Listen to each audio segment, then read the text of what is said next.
Gettin Real with Ashleydawn and Kaitlyn. Woo-hoo! We have talked about doing a video together for seems like forever, so long, and it's finally happening. Yes. What are we talking about today, Kaitlyn? We're gonna talk about how God uses everything for a purpose, and everything that you go through, He can use to help other people. So That's good stuff. yeah. Well, and essentially, like, my Gettin Reals are essentially me and the junk that I've gone through trying to help others. A, tell them, hey, you're not alone. Other people go through junk too. Yeah. And B, it's gonna get better and God's gonna use it. Mm-hmm. So, do you want to start off and say maybe something that you've went through and how God's used it in the lives of somebody else maybe?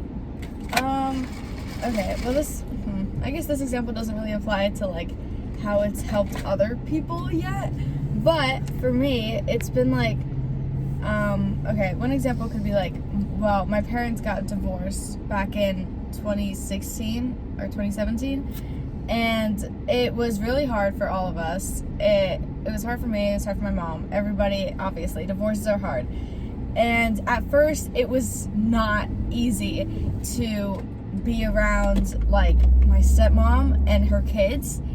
Blending of families. Yeah, because obviously like this, it's a big thing to have a blended family, and it's something that we weren't used to, obviously, Or prepared for.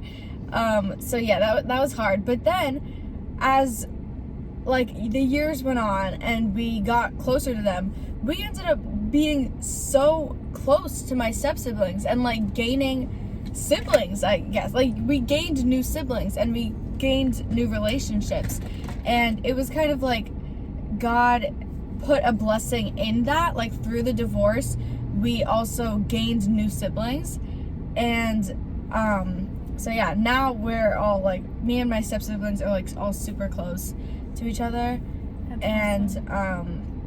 So yeah, so God kind of used Surprised that. you. Yeah, like there's like, and that happens with like everything in my life. Like there's always like some tiny little blessing, or even like a big blessing, even though it's like through a storm. Like in the midst of like chaos, there's always something good in there. And that you wouldn't have known otherwise. Yeah. That's awesome. So yeah. And I'm sure that'll help, other viewers that are watching that maybe their parents are just getting divorced. Maybe, they just got the news and they're like, oh, great. How am I supposed to deal with this? What am I supposed to do to know, like, hey, look at it. Yes, you didn't expect it. Yes, you weren't prepared for it. Mm-hmm. But maybe there's a hidden blessing in there somewhere. Maybe there's blessings that you aren't able to see yet. Like your extra siblings that you couldn't even imagine how much love that you would have for them and what a blessing they would be at the time, because it's like, more kids. Exactly. I already have siblings. Why do I need more? Yeah. And then, too, when you go through something traumatic, like a family unit being ripped apart, which essentially is what divorce is. Nobody anticipates divorce. Nobody gets married and walks up to the altar and says, I can't wait to get divorced. I can't wait to rip my heart out. I can't wait for this commitment that we made to fall apart. I can't wait for this difficult thing for us to go through. Nobody looks forward to that. Nobody wants that. It happens because life happens, and you got to deal with it. And so, parents essentially, when they're getting married, don't think like, I can't wait till we get a divorce and our kids have to cry, every night because they can't see both of us. Nobody thinks about that.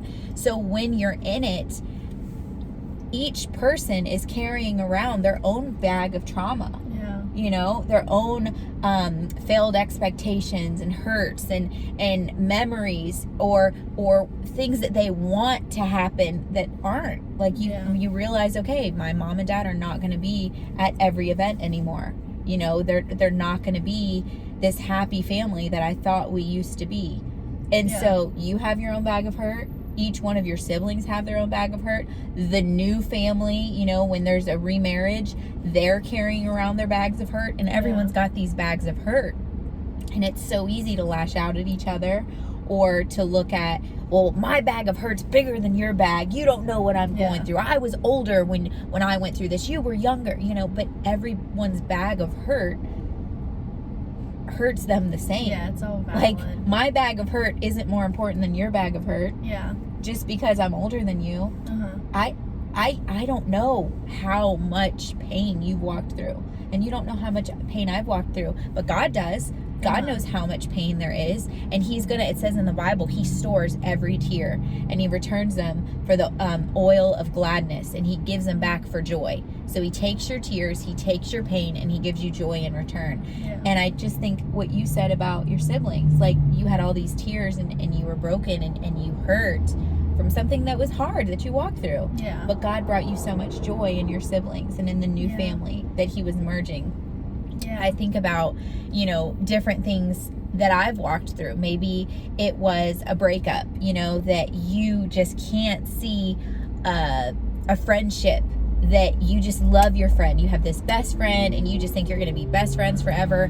And then you break up and then you're not best friends anymore. And then, I call it a breakup, but you know what I mean. Like, you're not best friends anymore. Maybe a friend moves away. Maybe a friend starts dating, you know, your boyfriend. Maybe insert thing that happens here, and you're like, I never saw a time that me and this person wouldn't be friends. But when God takes something away, he always brings something new. Oh yeah. And if he takes a friend away, he's just giving you room to have a new friend. And I know that's really hard sometimes to think, like, but I liked my old friend. Like, I don't want a new friend.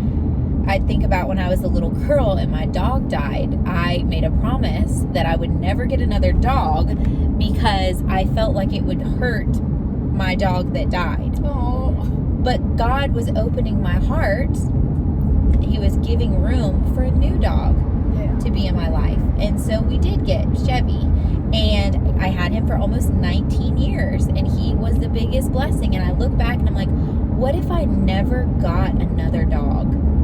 What if I just let the pain of losing my childhood dog, Rocky, what if I just let that pain eat away at me for the rest of my life? What if I was just always sad and always missing Rocky? I never opened my heart up to love another dog. I would have missed out on 19 years with Chevy. That would have been so, so sad. I don't like when it does that. It would have been sad. So, I can just look at my life. I could look at, you know, I went through a divorce. And while we're talking about divorces, I didn't have any kids or anything because we weren't there in our marriage. But I look at that because I was cheated on, which, again, nobody walks down the aisle and says, I can't wait till this person that's claiming to love me cheats on me and is unfaithful. Nobody wants that. Nobody dreams of that. But I look back, and if I hadn't walked through my ex-husband cheating on me, I would have never went to Betrayed Hearts group, and I would never met some of the most incredible women that turned into sisters and family members that I still talk to on a daily basis. And this was 8 years ago that I first met them. And I never would have met them. Yeah. You know, people all the time say, oh, Ashleydawn, I'm so sorry that your husband cheated on you. I'm so sorry that, you know, he lived a double life and you found out after and it broke your heart. I'm so sorry you had to go through that. And I'm like, yeah. And they're like, I wish I could take it all away. And I'm like, no, because if you take it all away, you'd have to take away all those friendships that I made as a result. If my ex-husband wouldn't have cheated on me, well, we'd still be married and I wouldn't know any of those women. Yeah. I wouldn't have went all of the places in the last 8 years that I've went. I wouldn't have met all of the people in the last 8 years that I've met. Did I want it to happen at the time? Heck no, I didn't. It hurt. I cried myself to sleep every night. I prayed like, God, how can this be? This man promised to love me for the rest of his life. What is going on? But because of that, right? Romans 8:28, God works all things for the good to those he loves and calls according to his purpose. God loves me. And he has worked everything in my life out for my good and his glory. God loves you. And he's worked every single thing in your life, even though it's an early life, and everything that's yet to come. He's worked it all out. And all those bumps that you go over at the time are gonna hurt. And you're gonna be like, ah. And then you're gonna be like, oh, that makes sense. Yeah. Oh, that makes sense. Yeah. I look at, if I wouldn't have went through that, other women that have came into my life, I wouldn't have had the love or the compassion to encourage them and to tell them, hey, don't give up. God's got more for you. Don't give up. You know, for you, I'm sure in school and in, you know, youth group and stuff, you meet people all the time that their parents are going through divorces. Yeah. And they're sad and they're scared and they don't know what's going on. And you're able to say, hey, I've been through it too. If you need somebody to talk to, I'm here. Yeah. My, mantra for my life since I was younger, I don't even know how I heard this, but I remember since I was a kid, I'd always think, everything happens for a reason. Yeah. Which isn't always a healthy thing to tell people. Yeah. Do not tell people not that helpful. sometimes. It's really not. But for me, it was. Yeah. I was able to stick Some by people that. get mad. Oh, yeah. They're like, Yeah, it's not a good thing to say to people if they're early on in a breakup or something. Do Yeah. not say that. Or it's and I hate it when people say this, but when someone dies, people say that. that's horrible. And they're Do like, not oh, say everything that. happens for a reason. It's like, oh, Don't say thank that. you so much, Yeah. you insensitive jerk. Yeah. Don't say that. Yeah, don't say Yes, that. there is a reason for everything, but that's probably not the best time to say Yeah, that. just don't say it. But that's something that I always thought of. Yeah. And even before I was a Christian, and I really started learning about God, that's just always how I viewed everything, because everything would usually end up adding up, and everything just kind of got even better once I became a Christian, and that phrase kind of changed into God uses everything for a Yes. purpose. Instead of just everything a generic, happens. Right. Yeah. It just happened. It's a Yeah, coincidence. it's no. So, yeah, and then everything started, I just kind of started realizing everything adds up. Yeah. This happened because of this, and then because of that, then this happened, and it's everything just started working out, and all the pieces of the puzzle just kind of started to come together. Yeah. Because I could see what God was doing. And once I had a falling out with my friend because they were they were nice to me and good to me, but sometimes they weren't. They were really mean. But we ended up having a falling out and stopped being friends with each other. And then it turns out they were actually really fake to me, and they were talking behind my back and still to this day say bad things about me to other people. That's not very and nice. just don't have a good, they did not like me throughout that, the whole thing. And so God because of protected that- you. Yeah, first of all, God protected me from that because I didn't know that was going on. And I saw this quote, and it was God sometimes takes people out of your life without, by surprise, because he's heard conversations. Yes! I love that one. That is so true. Yes, God's got our back. And Yeah. he hears things that are said about us by people we think have good intentions for us. Yeah. And he won't stand for it. Yeah. He won't stand for someone trying to hurt his kids. I don't know why this keeps on doing that. Maybe because of this. Let's unplug that. Let's see if that makes a difference. Okay, keep going. Okay. But anyway, after I had a falling out with my friend, I ended up making so many new friends. Hey, And with the friends that I already... favor of the Lord. Yeah. And with the friends that I already did have, I started becoming a lot closer to them because I stopped hanging out with this person so much because this person was my best friend. Oh, wow, yeah. And since I spent all my time hanging out with them, I kind of stopped hanging out with my better friends. Yeah. And since this person was now cut out of my life, I was able to hang out with my real friends more. But was it a friend or an acquaintance? Go watch your last video.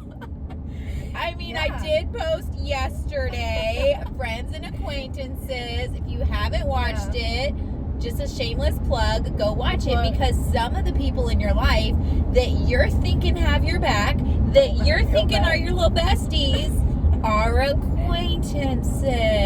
Yeah. Okay, continue. Yeah, well, this has happened many times, especially in middle school. Middle school is the worst. Another thing is middle school is hard. Yeah, middle school is really, really hard for me. And it's clicky too. Oh, like yeah. there's lots of clicks. Yeah, and it was like also, it was worse because I was in a public school, and I feel like it's different sometimes if you're at a private Christian school, because I never went to a private school. I always went to Christians or to public schools. Yeah, so I was like blended in with everybody who was like non-believers, and so I was dealing with like, I was a Christian, I was going to my youth group, but I felt weird standing out from them because I thought I'd be judged and everything, and like this was at the point where I hadn't really started reading the Bible consistently, so I never saw the verse about how the world hated me first, and like I didn't really, so I was like, I felt like I was kind of like out, like I had all these beliefs but I didn't want to tell people about them because I thought I think my friends would like think I was weird or stop being friends with me. Well, and we live in a day and age where it's not popular to do things God's way. Especially teenagers. Right. It's not popular to be modest as hottest. It's not popular to, you know, wear appropriate clothing and carry yourself with class and not listen to the latest Cardi B album and, you know, not do all the things that everyone else is doing, not go to the parties, not, you know, do the drugs. And you know, I know for your class, vaping was really big, and it was coming in the Juuls. And I know everybody did that. Yeah. And when I I used to be Kaitlyn's teacher. A while ago, but that was like one of the big things was Juuls and the vaping and like the peer pressure. Yeah. But we never had that. Like I went to middle school a very long time ago. I went to high school a very long time ago. I know I look Kaitlyn's age. I know I look like I shouldn't be driving because I'm too young and I stole my mom's car, but I went to high school a long time ago. So we didn't have that. Like there was a few people in middle school that smoked cigarettes because they stole them from their parents, but vaping wasn't a thing. Juuls weren't a thing. Drugs really weren't a thing. Like there were some people that smoked pot, and you know, sometimes there were people that talked about stealing pills or stealing Adderall or, you know, things like that, or doing like pain pills, like taking a bunch of like Advil or Tylenol and stuff like that. But drugs really weren't that big of an issue when I was in middle school because it was such a long time ago, and the vaping wasn't a deal at all. We didn't even know what that was. And so for you, I know that was a really big deal, and it's like when you aren't doing the things that everyone else is doing, you stick out. Oh yeah. When I told people I've never smoked, they did not believe me. There's no way. Yeah. And I was like 13, 14, and they really didn't believe me because everybody around me had done that. Yeah. And I was like, I'm not doing that. That's not good for my lungs. I don't want to do that to myself. Like there's literally no reason to do it when you're that young, because there's absolutely no reason why they do it except to be cool. Right. Like that's it. Like vaping was originally made to help smokers get out of smoking cigarettes. But now people do it because it's cool. Yeah. Like look at me. I got my watermelon, whatever. Yeah. Some people, like my parents, did try vaping to stop smoking. Fun story, this is hilarious. My mom tried vaping and it didn't have enough nicotine in it because, you know, it's made to not have nicotine. So she was vaping and smoking, and I was like, Mom, that's not how it works. Like, you're supposed to do one or the other. So she stopped vaping. And there's so many artificial chemicals in the vape. Like, it's not a better alternative because, like, you try to get out of cigarettes because of all the nicotine and all the chemicals and stuff, but then it's like you go to vaping and it's the same thing. And we don't even know, like, back when cigarettes first came, like, my dad, when he was in the military, they literally gave him packages of cigarettes. That was part of his, like, I forget what it's called, but they give, like, not a canteen, that's like in jail, but they give you a package, you know, every month of, like, the things that you'll need, toothpaste, deodorant, whatever, cologne, and cigarettes were given. They didn't realize the effects of them. Well, I feel like nobody realizes the effects of vaping, and one day they're gonna realize, like, oh wow, that wasn't better than cigarettes. But anyway, we got on a long tangent. I didn't have that when I was your age. The pressure, the peer pressure from that. I had other peer pressures. I wore clothes that other people didn't wear, and I was weird, and I don't care. I've never cared about being weird. I kind of enjoy being weird.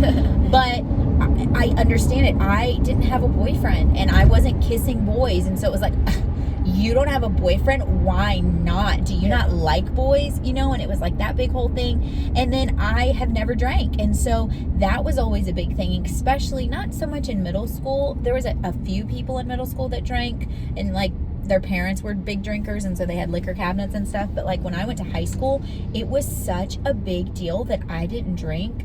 I was like, what? Like, first of all, it's illegal. Second of all, like, no, I don't drink. It's a personal choice. And then college was even worse. And people are like, what, you don't drink? And it's like, dude, back up off me. And that's just a personal belief. That's not even the belief of I'm going to do things God's way, you know? And so in middle school, when you're trying to do things God's way, and when you're trying to not cussing, not using profanity, not talking foul, you know, that's huge. That was hard too, because everybody around me was. And for a time, I was too. Well, and I ended up. There's a video coming soon about that very thing, but continue. For a while, I did too, but I didn't, because it was just normal to me. Like, it was like everybody else was. Well, it's like you listen to music, and then you hear the beat, and you start like saying things, and you're like, oh, and I just thought it was normal. And then I ended up, like, when I really started getting closer to God, like in 8th grade, 7th grade and 6th grade were like my hard years. 8th grade was so much easier for me, because that's when I really got closer to God, and I got better friends. Like, I was friends with everyone in the school, first of all, because Kyle, my little brother, was in 6th grade. I was in 8th grade, so his friends all wanted to be friends with me, and they thought they were cool being friends with the 8th grader. So I got to see like all different types of people, and turns out there were actually a lot more Christians in that school than I thought there were. And I don't know, I just they were probably hiding it too. So everyone's like, are you a Christian? Yeah. Are you a Christian? Well, kind of, because everyone's afraid to be seen. Because they're like, well, I want to be cool. Like, I want people to like me. But I feel like the reason why there was like a bunch of things that happened in middle school, and I think one of the reasons why I was put through that and God walked me through that was in order to help other girls now that are going through that are younger than me. And now I can be somebody who they could relate to. You can mentor them. And even for my sister too. My sister's not really in the same thing that I was in, but if she ever were to be, I could relate to her now. And with my brother too, I see like the type of people that he's around, and like the life that he lives in. I could like somehow, like, I know what it's like to be in middle school, and like what it's like to feel like social pressures and things. And so I think God put me through that, so now I can help other people with it who feel they want to get out of that, or they just need help with their friends and everything. And like without that experience, I, number one, might not have ever gone out of that. Like, I might have went through that another time in high school. Because that's another thing I see people going through now. Like, if I wouldn't have gone through that drama stage where I was like obsessed with drama, I was in drama, and if I wouldn't have gone through like that in drama as acting, or in drama as people's gossip, junk. like gossip. If I was like, if I didn't go through that whole gossiping thing, and I was like doing everything that like typical teenagers do in middle school, I probably would have done in high school, and it probably would have been worse. Because you have more freedom. There we go. Pick up where we left off. Okay. Where did we leave off? When you went through it in middle school so that you wouldn't have to go through it in high school. I feel like God kind of put me through that to kind of mature me earlier, because He prepared the way. He prepared me. And I went to a public high school last year, and oh my gosh, everybody was doing the things that I did in middle school, but I was way grown out of that. I was like, I already went through this. Last season. I know. I was like, I already went through this like 3 years ago. Like, I'm not gonna go back into the same patterns again. And it's like that with like a lot of things. Like, we go through these things so that God, what's the word? Graduates us? Yeah, kind of. Like, so that we won't have to go back into those old habits. And, Yeah. Like, Well, it's like when you're in a relationship or you go through something toxic and you start learning the red flags, and then maybe you break up with that person, or a friendship. There could be toxic friendships, and you stop hanging out with that toxic friend, and then you start a new friendship, and then you start seeing red flags that remind you of the toxic friend, and you're like, not doing this, been there, done that, got the t-shirt, not going for a second one, we're good. I'm gonna have to exit now. That's another, like, God will bring us through these things so that we can see what it's like, and he'll teach us things through that so that it won't happen again in the future, or when it does happen again, we know how to deal with it. Or if someone in our life comes to us and confides in us or shares something with us, we can have the wisdom to share with them, hey, I've been there. Because I don't want to get directions from somebody that's never been where I want to go. I don't want somebody to help me with the thing that I'm struggling with if they've never struggled through it too. You can't tell me how to climb the mountain if you've never left the ground. You have to climb a mountain too. If you're going to tell me how to do one, you have to do it too if you're going to show me how. And so us going through those, and God's timing is perfect. Like, he's never early, he's never late, he's always on time. And sometimes that frustrates us and we get upset and we're like, God, what's going on? Like, I'm waiting on you. And God's like, now's not the time, child. Now is not the time.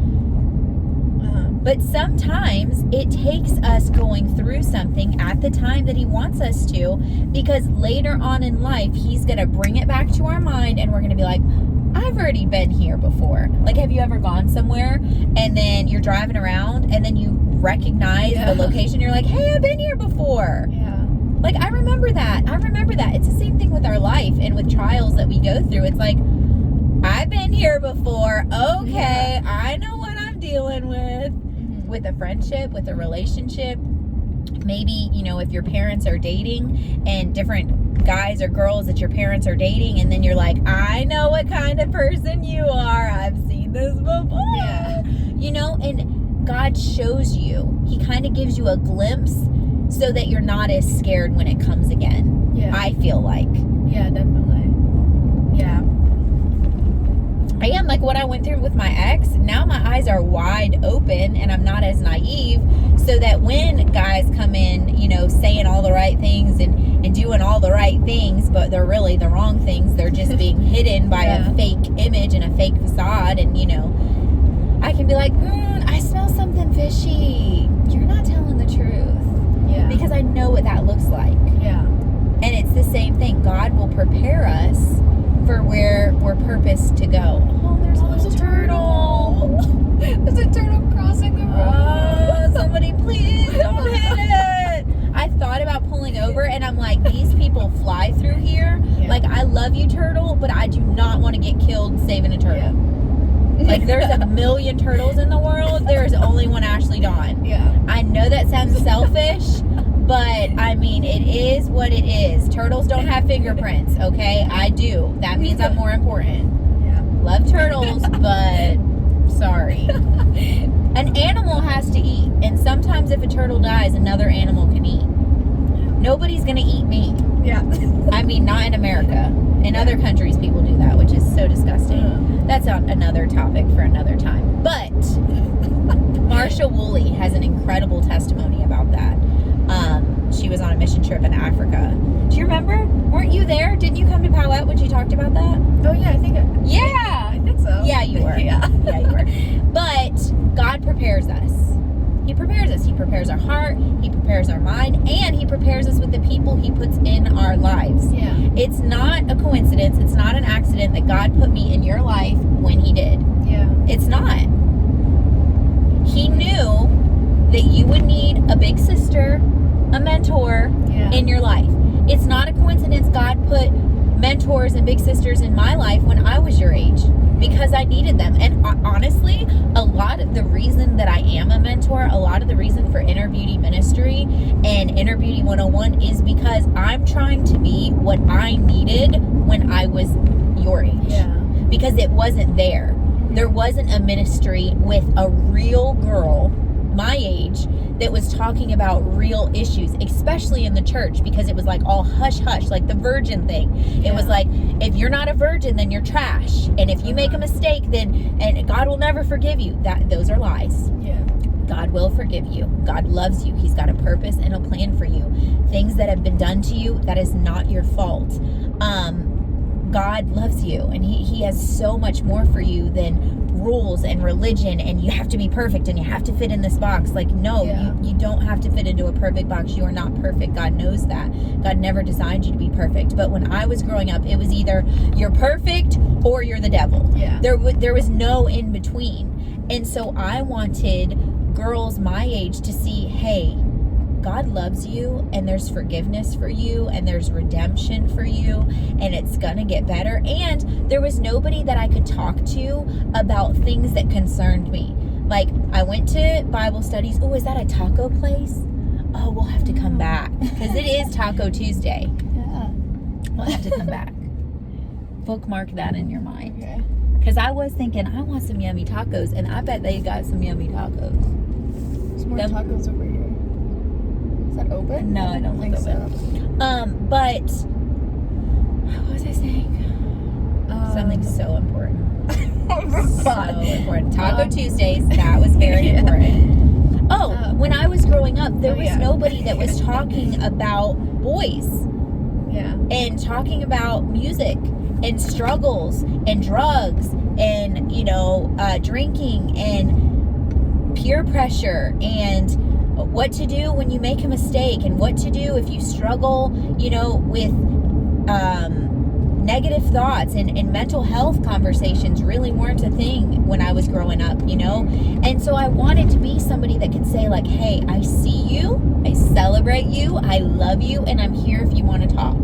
Because I didn't have that when I was young. It was like, button up your dress, come to Sunday school, have your Bible in your hand, and be perfect.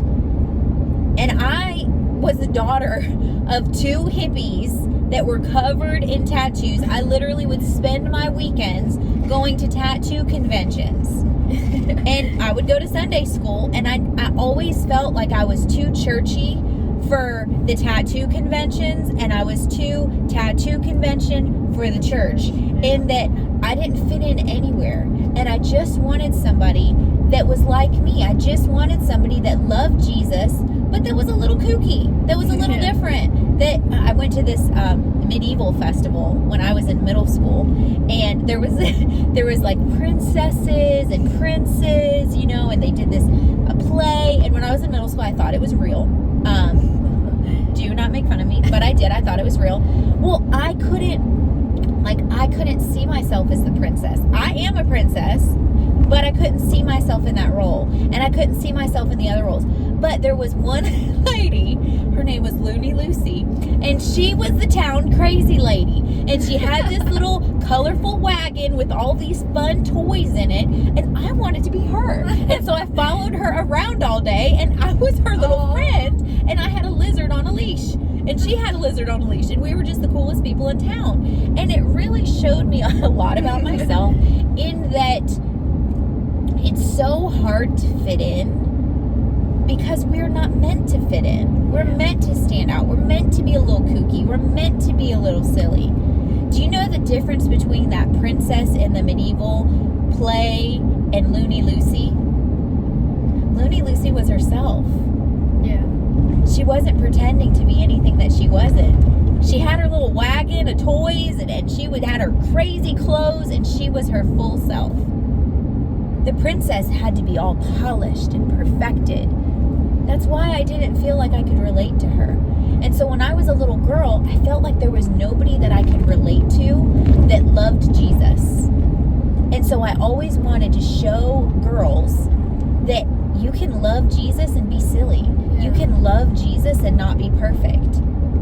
I went through different things in my life, living in a school bus, having tattooed parents, going to conventions, doing all these things, because God was preparing me to talk to other little girls that maybe didn't fit into the picture perfect church, photograph that everyone thinks that it is. Oh, you go to church? Oh, you must be perfect. No, I'm not. one of my friends posted on her Instagram the other day. She's like, I'm a messed up Christian. Or not her Instagram, her Facebook. She said, I'm a messed up Christian. Everybody else acts like they got everything together, but I don't. And I said, you know what? Like, isn't that a picture of Jesus? He doesn't want us to act like we have everything figured out. He does not want us to act like we are perfect or to act like anything. He wants us to be who God created us to be. Yeah. And every single thing in our life is on purpose, for a purpose. The things that we question and we're like, God, why is this happening? The things that we're like, why are my parents getting a divorce? Why is my husband cheating on me? Why is this friend betraying me? Why is this relationship not working out? Why, am I having to go to the doctors again for something I thought I was healed from? Why is this happening? Why is this happening? Like, all the questions that we have for God. I think I was supposed to turn there. Look at all these palm trees. Hi, friend. All the questions that we have for God, asking him why. Yeah. He has a purpose and a plan for us. Oh, let me stop. You can roll it down and take a picture. He has a plan with us, for us, and every single thing in our life is pointing us closer and closer to that plan and that purpose. And so, like, that divorce that your parents went through, the divorce that I went through, every single thing in our life is pointing us towards the purpose that God has for us. What was the thing you said in the beginning of the video? What did I say? Oh, God uses everything for a purpose? Yes. Yeah. And that purpose is our purpose. That purpose is the plans that he has for our life. And sometimes we don't understand it. And we're shaking our fist at God. God, why did you do this? Why are you doing this? Why am I going through this? And he's like, because I'm building something in you. I'm building endurance. I'm building perseverance. I'm building trust. I'm building character. I'm building these things in you that if you didn't go through this thing, you wouldn't have. Yeah. I'm building a strength in you. I'm building a dependence on me in you. If your life was perfect and everything went exactly the way that you wanted it to go, you would never depend on me. You would never lean on me. You would never be desperate for me. You wouldn't. Yeah. You'd think about things your own way. You do things your own way. But because these things aren't perfect, you're building a character that other people are going to appreciate. You're building an endurance that other people are going to appreciate. Guess what? You're not weak. You're getting spiritual muscles that are being strengthened and getting stronger and stronger and stronger and stronger. Every single thing you go through has a purpose, and it's building your testimony, it's building your life, and it's building your trust in me. Yeah. Because at the end of the day, God's number one concern is our relationship with him and how much we trust him. Do we trust him? I think a lot of people overlooked the fact that when Jesus was in the Garden of Gethsemane and he was asking, when he took the cup and he was asking God, if there's another way, please let it be. But if it's not, I trust you. Yes, God sent his son to save our sins, but I also believe God sent his son to show us what complete trust in God looked like. Yeah. Because Jesus was ready to go to the cross and he trusted God every step. And we needed to see that lived out. Because without Jesus's example, how would we know what trusting God truly looked like? How would we know what sacrificing our desires for God's will looked like? Yeah. Jesus showed us how to completely depend and trust in God. And how did he show us? Through hard times. Through every single bad thing that happened, right?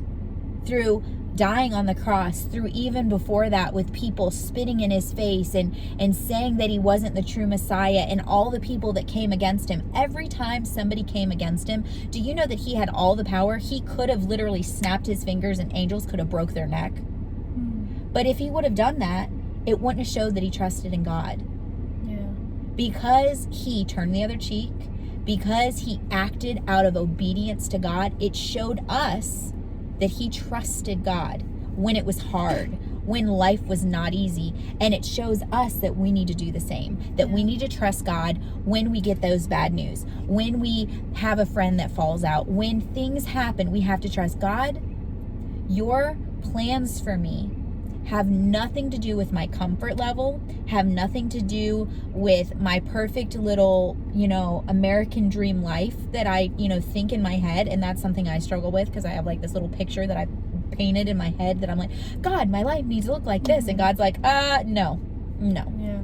I created your life, not you. So what is that thing you said again? God uses everything for a purpose. Yes. Yeah. Everything in your life that is happening, the good, the bad, the ugly, the frustrating. Do you got any more words for that? Yeah, like, I think another thing is, like, sometimes we'll think we want to be put at a certain place at a certain time, and we'll be like, why am I not here in my career yet? Why am I not here in this relationship yet? Or why am I not in a relationship yet? That's something I struggle with at 34. Yeah, keep talking. But God will Girls, preach it.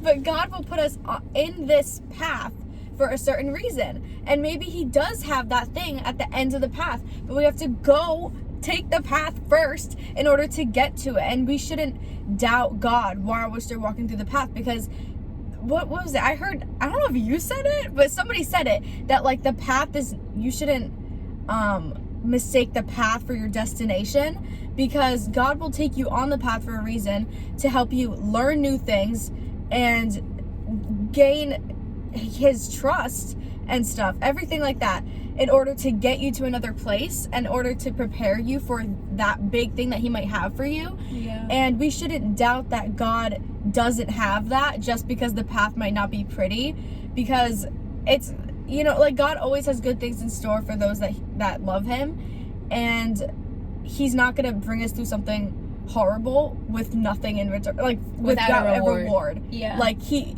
so I'm not good at speaking, but yeah, you are good at speaking. You're preaching, Kaitlyn. Yeah. Kaitlyn's preaching. Get this girl a microphone. Oh my gosh, you are good preaching. Yeah, I just think like this is something that I've struggled with. I'm kind of like speaking to myself. Like I'm always like, what? Like I should be at this point right now, but I'm not. And I'll compare where I am to other people my age, when really what is right for me is just not right now. Like what I think is right for me isn't right where I want it to be. Like God has different plans for me, and whatever his plans are for me are much better than whatever I have in mind. Yeah. Because he's the one who created my life. He's the one that created everything that I want in my life. So he should be the director of it, and he should be the one who controls it, and we should just trust in him for whatever he has in store for us, because whatever he has in store for us is better and is good for us. So yeah, he sees the whole picture. We only see right now. Yeah, like we're going somewhere. I know where we're going. Kaitlyn doesn't know where we're going. So we're sitting on this road, and she's like, what in the world? You brought me out into the woods in the middle of palm trees, and we just stopped here. Like, this is a little creepy. oh my gosh. But I know where we're going, and I know the way. Right now, she has no idea where we're going. She can't see it, but I can, because I've been there before. Yeah, that's a good illustration. Yeah. Thank you. Yeah. God knows where we're going. He's been there before. He's made the path. Yeah. Right now, we're on a dirt road that's been made by somebody. God knows the path because he's been there. We don't. All we see is right in front of us, and all he asks us is to keep driving. Keep driving in the lane that I have created for you. Yeah. In your lane, not in your neighbor's lane, because you're going to wreck if you do that. Don't stop where you are and set up a camp and just live there. Keep driving in the lane I created for you. And at the end of it, you'll know why I took you down that road. Mm-hmm. You'll know why I had you stop at the places I had you stop. But trust me, listen to my voice. The crazy thing is, we'll turn on a GPS and we'll trust a GPS. Even if that GPS takes us the long route, takes us through the worst part of towns, gets us turned around, makes us take 17 U-turns because it messes us up and it reroutes, we'll trust a GPS. But we struggle with trusting God, when God is the only one that actually knows where we need to be. God is the only one who knows where we're supposed to go. But we struggle trusting him. I struggle trusting him. Everything you were preaching, and you were preaching, girl. Everything you were preaching was right to me. I struggle with that. God, I'm 34. I don't have my own house. I don't have a husband. I don't have kids. I'm not even dating anyone, God. Like, people don't approach me. I don't know if it's because I'm intimidating. I don't know if it's because, I don't know why. But guys don't approach me. So the thought of dating that would lead to courting, or, you know, that would lead to a relationship, that would lead to being engaged, that would lead to a marriage, like, where is this going to happen? Yeah. And then when we get married, is he going to want kids? Are we going to have kids? What is that going to look like? Are we going to have a house? Are we going to have this? Where are we going to live? You know, there's all these questions, and you're young, so I'm sure you have millions more questions than that, because, like, where am I going to go to school? What am I going to do with my career? What is this? Yeah. What is this? What is this? What is this? And it's like, God, I have no idea, but I'm just going to trust you, because what are my other choices? Yeah. Yeah. Stress myself out? Like, God, what am I going to do? I'm just going to trust you. I'm going to keep driving in this lane that you have me in, and I'm just going to trust you. And if I look stupid to everybody in the world, I'll look stupid to everybody in the world. But guess what? I won't look stupid to you, God, and you are the only one I care about. Lead me and guide me, because I know that you know what my heart needs. Not what it wants, not what it thinks it wants, but what it needs. There have been so many times in my life I have wanted things that would have destroyed me if God would have given them to me. Yeah. But out of his love, he didn't. Out of his love, he said no. Jesus said, if there's any other way, God, and God said no. God said, this is the only way. And this way is going to hurt, and it's going to cause you pain, and it's going to cause you humiliation, but this is the only way that my children can be saved, that my children can be forgiven. Jesus asked God, and God said no.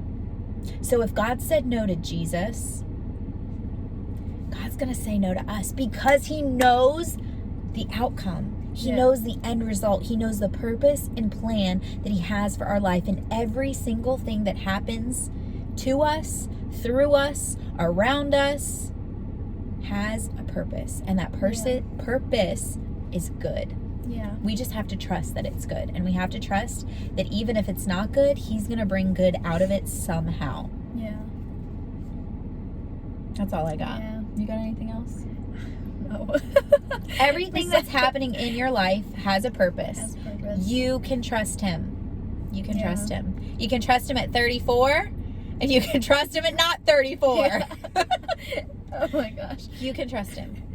No matter where you are in your life, no matter what age, no matter what stage, no matter what difficulty you're walking through, you can trust him. Yeah. He loves you. You are seen, you are celebrated, and you are so loved. We love you, but more importantly, God loves you. We'll catch you in our next one.